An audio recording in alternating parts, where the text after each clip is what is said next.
Hey, good afternoon to you. 5:06 now. News Talk 105.9 WMAL. Where we're making sense of the news. Coming up, Mike Gonzalez will be with us at 5:30 from the Heritage Foundation. We'll talk about these crazy university students. What are they learning in those stupid schools besides love for terrorism? How'd that happen? Mike's got the details. And we'll chat with you at 888-630-9625, 888-630-WMAL. Coming up in a few short minutes, I'm going to talk about how the overwhelming majority of the American public thinks that Joe Biden is hopelessly corrupt, and the Associated Press, which conducted the poll, is trying to bury that detail. They didn't lead with the obvious lead news item in the piece. They tried to bury it. We'll get into that in a moment. But we were just talking about how Donald Trump is being muzzled by the judge today, Judge Tanya Chutkan, the Obama appointee. Everything's a big political interference game now, and he's not allowed to talk about a variety of things in the election interference case, which of course accuses him of election interference. It's all too crazy. Let me go to John in Spotsylvania, line 7. John, good afternoon. You're on the Vince Coglianese Show. Vince, great show as always. Hey, if Donald Trump can't speak for himself, I will speak for him. We should speak for him. We should talk all the trash that he wants to talk about, his political opponents, the people suing him, Fannie, all those guys. We, the American people, could sit there and do what we want because the judge can't make all of us shut up. Mm-hmm. That's right. She can't arrest all of us, John. Well, not yet, at least. They're working on that. That's right. But you're totally right. In the absence of Trump's ability to speak on this, and we'll see what he does, by the way. I mean, maybe he'll just go directly against the judge's orders here and say, this is my free speech right. I'm running for president of the United States. You can't foreclose on my First Amendment rights. Sorry. And he takes that up as a big battle. And by the way, he is able to appeal this. This is something that he can appeal. But in the meantime, you and I can speak up for him, John. All he's got to do is claim every day is opposite day and do nothing but talk nice things about him. Yeah, Judge Chutkan, she's wonderful. She's doing such a great job. And he just winks really heavily every time he says one of these things. John, thank you very much. It's an interesting idea. But John's point is well taken, which is like, hey, if they're going to throw a muzzle on him, there's no muzzle on me. There's no muzzle on John. Speak up while you still have a country. Sam is in Alexandria, line 6. Sam, good afternoon. You're on the Vince Coglianese Show. Oh, my gosh. Corey, your call taker, is a masterful orchestrator of callers.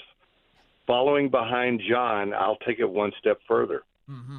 That our beloved President Trump gets on the stage, and as he's delivering his speeches, to the side, if you can picture this, 20, 30 feet away is somebody, could even be a Trump imposter who looks like him, mm-hmm. or it could be a lady who's standing there, and at an appropriate given point in the speech, this person begins speaking and says all those things that the beloved president has been told he cannot say, but it's his speech.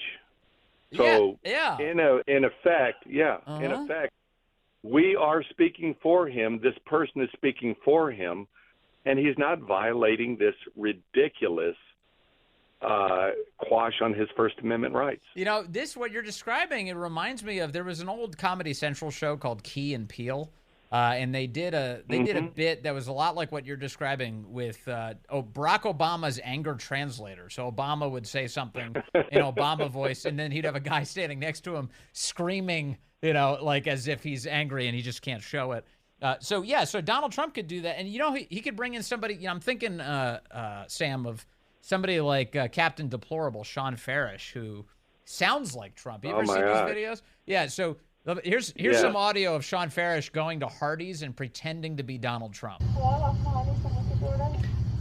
Yes, I hope the FBI doesn't come and take my phone. You know what happens in your drive-thrus? I'd like a big Hardy, because big hands equals big Hardy. Is there anything else?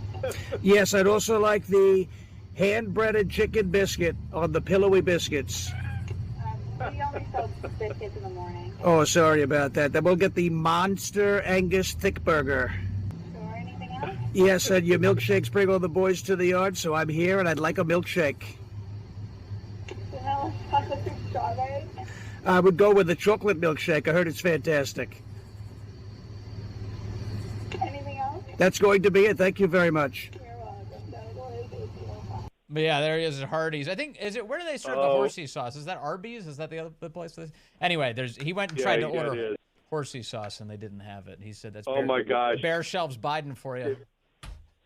If he does this, this will go some kind of viral that we've never seen. And this dude is fabulous, especially if he threw on the famous orange wig. Yeah. No, we would die. It's funny, actually. I saw a video a couple months ago. They finally got a chance to meet one another, Donald Trump and this guy, Sean Farish. And he was down in Mar-a-Lago. Somebody arranged it. And I think Trump, he's tickled by it a little bit, but he's almost annoyed that someone is that accurate. He's like, is that what I really sound like? So it's weird to him. Anyway, Sam, thank you very much. I think we could use something like that. That'd be great. Thank you, Sam. Donna is in Frederick, and she likes to call in, and we like to take her. Here she is. Donna. Hello, Donna. You're on the Vince Coglianese Show. Hi. I love that Sean Farish bit. That was hilarious. I'd never heard that. We're all looking at the exposure of the left, and I honestly miss Trump's mean tweets. I've never missed anything like those. The left is so intimidated by the truth, and that's why they're trying to shut him up. And in the meantime, we're dealing with all the productive outcomes they've hoisted upon us with the colleges and the rise of the Islamo-Nazi extremist wing that we're all subject to, bothering people at the White House, et cetera, et cetera. And on it goes. And my heart goes out for people that haven't been awakened yet, because I think they're really in for a bumpy ride. The rest of us have kind of been dealing with this for years now, so we've toughened up and we'll help them along the way. But, boy, I've never missed anyone like I've missed President Trump. On social media, you mean, and, of course, as President of the United States. Absolutely. There's actually, Donna, something I just discovered the other day, and might be worthwhile for those who want it.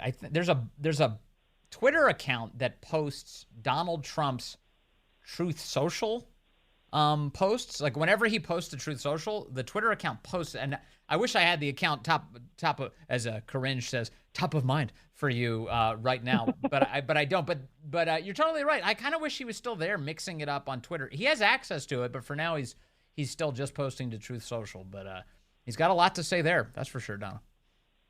Indeed. Yeah, thank you, Donna. Yeah, it's crazy, He's such a mean tweeter. It really is. It's so ridiculous. The country was so much better off. People were a lot happier when Trump was president. Even if they thought they hated Trump, even if they still hate Trump, they were still happier when he was president. Maybe some of their happiness came from hating Trump. Maybe some people derive joy out of their loathing of Donald Trump. It's certainly entire networks seem to be characterized by those types of audiences, as dwindling as they might be. The American public think that Joe Biden is awful. The Associated Press has a report today. This is how they start the report. Just imagine I wasn't that surprised, but I got there and I was like, of course. Paragraph 1, Dateline, Washington.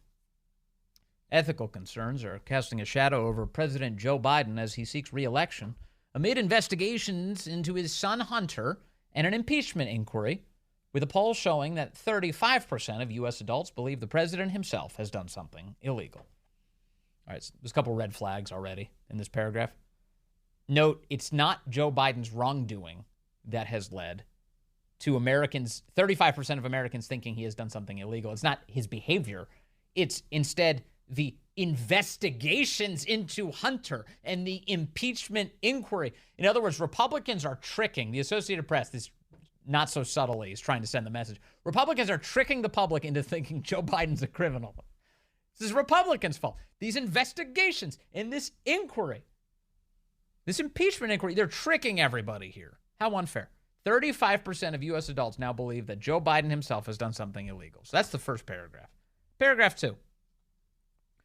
An additional 33% say they think the Democratic president behaved unethically, but not illegally.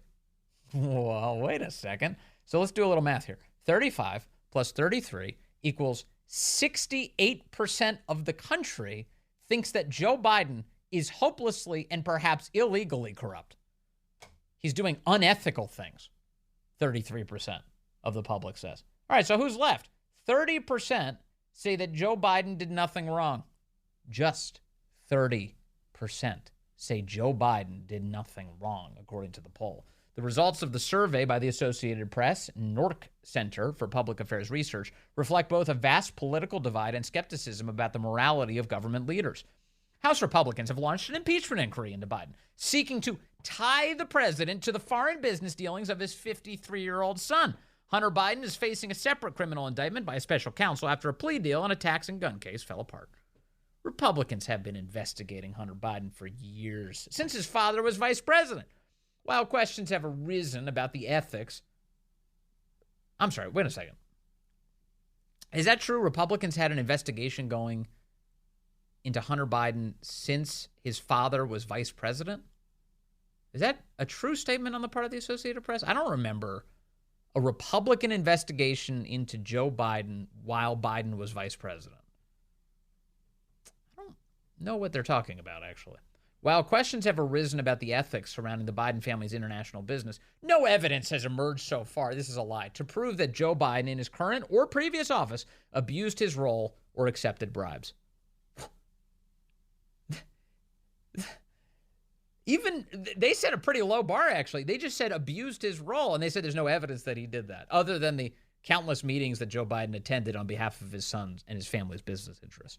Other than all of the times Joe Biden is now credibly accused of getting on the phone by Hunter Biden's business partners in order to smooth over all of the money that was coming into the family. No evidence other than Tony Bobulinski, Hunter Biden business partner, saying that Joe Biden was the big guy in an arrangement where 10% was going to the big guy in a Chinese business deal. Other than Joe Biden's multiple time attendance at Cafe Milano with all of the various business partners. Other than the letter that he wrote to Devin Archer thanking him for his attendance and thanking him for working with Hunter on the family's business dealings. Other than those things. Other than all of the times, other than Hunter Biden saying in family text messages that he was angry that he had to pay all the family's bills. He was the conduit for all the money coming into the family. Other than those things, and of course a mountain of evidence that I haven't mentioned, other than all of that, there is no evidence of Joe Biden's wrongdoing. This is why 68% of the public wrongly thinks Joe Biden is corrupt, according to the Associated Press. How did they come to that conclusion? It must have been Republicans. They've been hassling him. It's got to be. 68% of the public. Anytime Republicans say this is what you should do, 68% of the public does it. If that were true, Donald Trump would be president of the United States right now. Yeah, just the second Republicans say something, everybody falls for it. 68% of the public. The polling does not look good for Joe at all. There's an ABC News survey that's out about Joe Biden. Guy P. Benson, that's his Twitter account, he posts this today about the ABC News report. You ready for this? ABC News survey shows that President Biden is underwater on every single issue they polled. Every single issue that ABC polled, Joe Biden is underwater, meaning a minority of the public approves him on any of these issues. You ready for what they are? His top approval right now is for Israel-Hamas war, 41%. 41%. There's a 13-point differential between the people who disapprove overwhelmingly and the people who approve. 13 points. He's also got 41% approval on the Ukraine-Russia war. You ready for the one that the left loves running on? Abortion. They love abortion. Human sacrifice? It's kind of the left's deal. 39% approve of his behavior when it comes to killing babies. Just 39. 39%. It's amazing that even 39% do. But 39% approve of him on abortion. 39% approve of him on so-called climate change. 36% on the economy. 33% on Iran. 33% on crime. Just a third of the country thinks Joe Biden is doing a good job on crime. I imagine many of these people who are in the approve segment are the same people who are chanting on behalf of Hamas at Harvard. 32% approve of him on so-called gun violence. 29% approve of him on inflation. How could you approve of him on inflation? How could you even have 29% of people say, you know what he's doing a great job on? Keeping prices down. He's doing a fantastic. Maybe they're rooting for us to be destroyed. Maybe the 29% are like, keep going, Joe. Make everything unaffordable. More suffering, the better. These are sadistic people. And then 26% approve of him on immigration and border security. A quarter of the country thinks Joe Biden's doing a great job when it comes to our border. And that quarter are illegal immigrants. That's it. There's no one else thinks he's doing a great job. Are you sure that you want to run again? Yes, because I'm sure. Look. Uh-oh. When I ran, I said the world's at an inflection point. The world's changing, but we have an opportunity to make it. So imagine if... So we need to put the oldest living human back in office. The world is changing so much. We were able to succeed in getting the Middle East put in place where we have normalization of relations. I think we can do that. What was the Middle East like when Joe Biden took office? And where is it now? Compare and contrast. Have things improved in the Middle East since Joe Biden's been president? Imagine what happens if we, in fact, unite all of Europe. And Putin is finally put down where he cannot cause the kind of trouble he's been causing. We have enormous opportunities. Got to put him down, he says. All right, calling for regime change in Russia again. Joe Biden, in a 60 Minutes interview, it was like hospice care. The Scott Pelley hand-holding him through the whole thing. It's just amazing. And then he's like, okay, I got to be honest. Are you sure you want to run again? Yes. And he starts snoring midway through the answer. Coming up, Mike Gonzalez will be with us from the Heritage Foundation. We're going to talk to him about how colleges went completely insane. Good afternoon to you. 536 here, News Talk 105.9 WMAL, where we're making sense of the news. You can join us at 888-630-9625, 888-630-WMAL. America's college campuses have gone completely insane. Here is the University of Washington just this last week.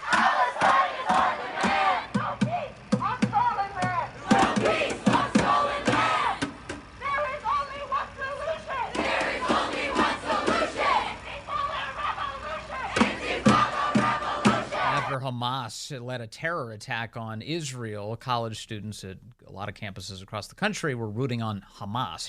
This is at George Mason University this past week as well. Smash the settlers, Zionist state! Smash the settlers, Zionist state! Smash the settlers, Zionist state! Smash the settlers, Zionist state! Meanwhile, college campuses and administrators were either silent or rooting on the people who were siding with Hamas.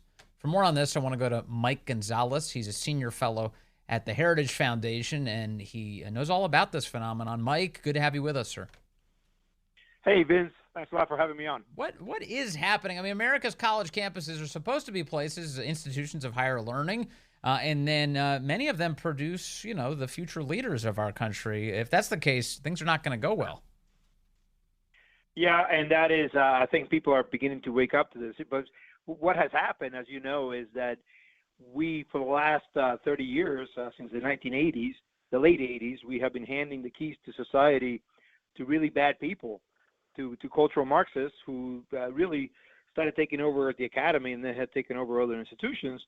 But really, the academy was the New York Times wrote a great piece in the late 1980s saying, hey, how come communism is failing in the Soviet Union and Eastern Europe and is succeeding in college campuses? Well, now we have the result.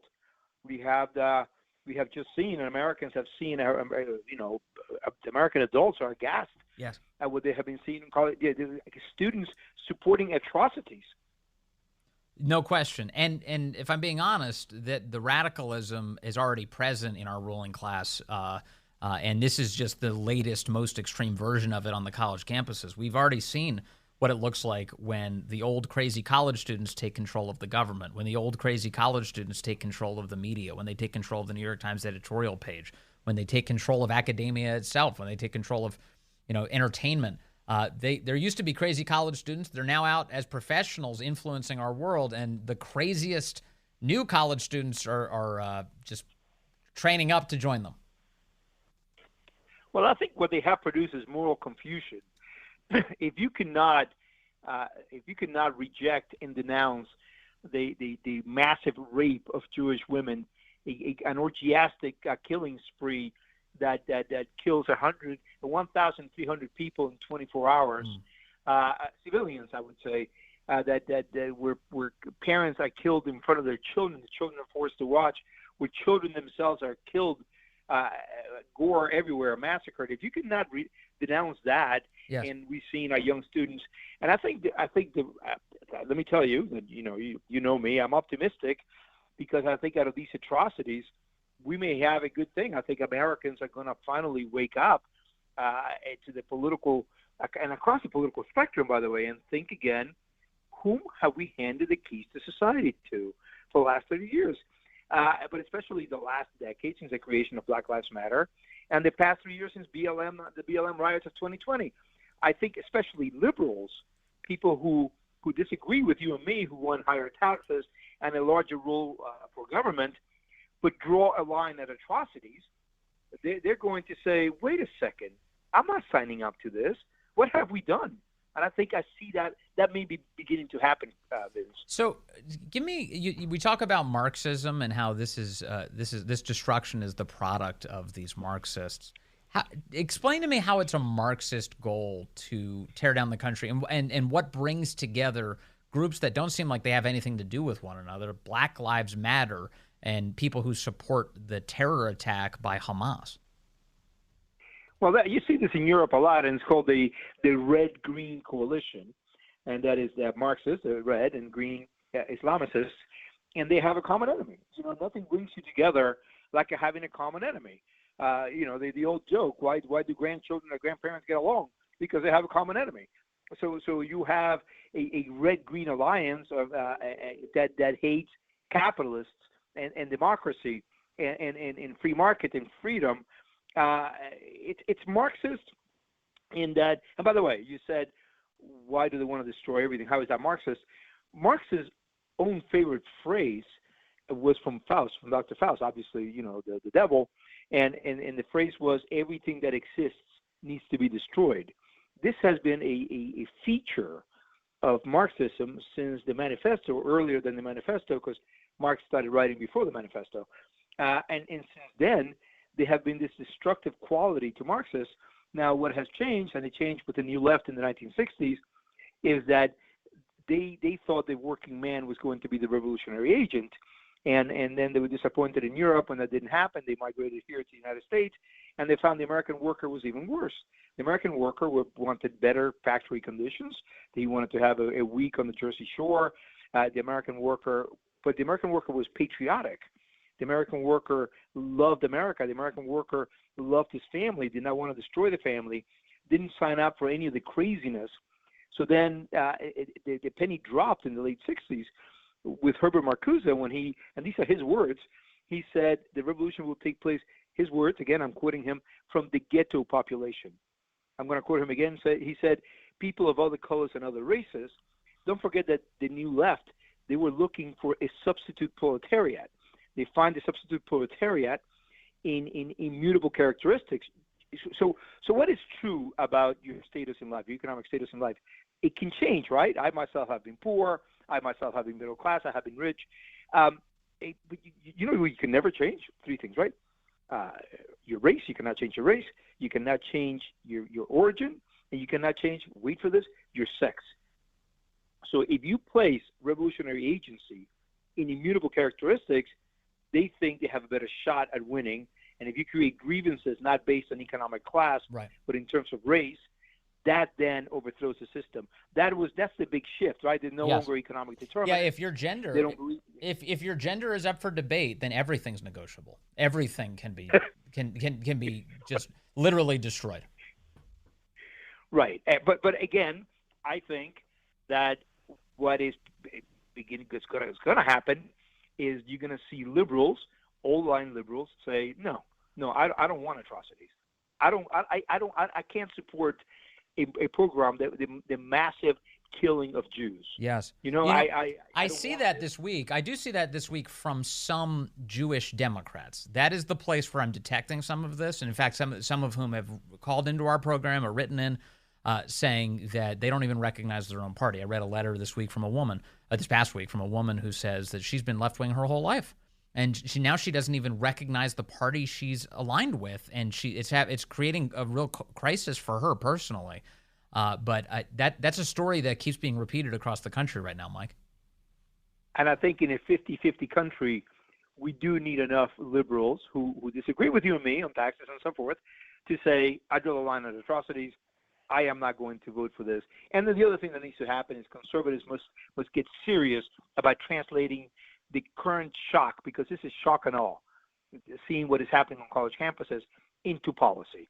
We need to, at the K through 12 level, we need to get rid of critical race theory, ethnic studies, gender theory.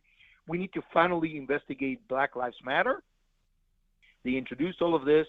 They were revolutionary Marxist agents. They were recruited by communists, by Patrice Couleurs, Alicia Garza, recruited by Marxists years before Trayvon Martin and years before they found BLM.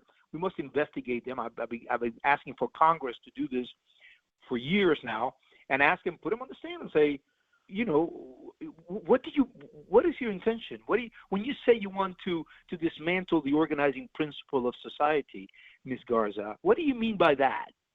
When you say, Ms. Tometi, that you don't like representative democracy, that you prefer Venezuela's, people democracy, direct democracy, is that what you want to install here? Because Venezuelan democracy doesn't sound great to us.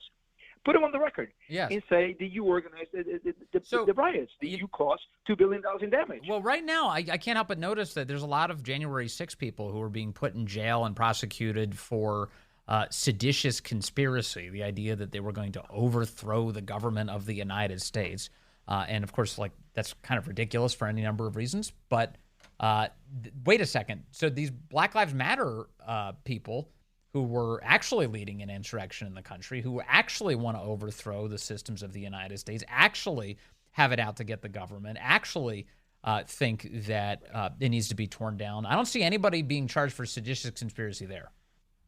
And they did it for months, right? I don't want to defend the January 6 rioters. They did it for 3 hours.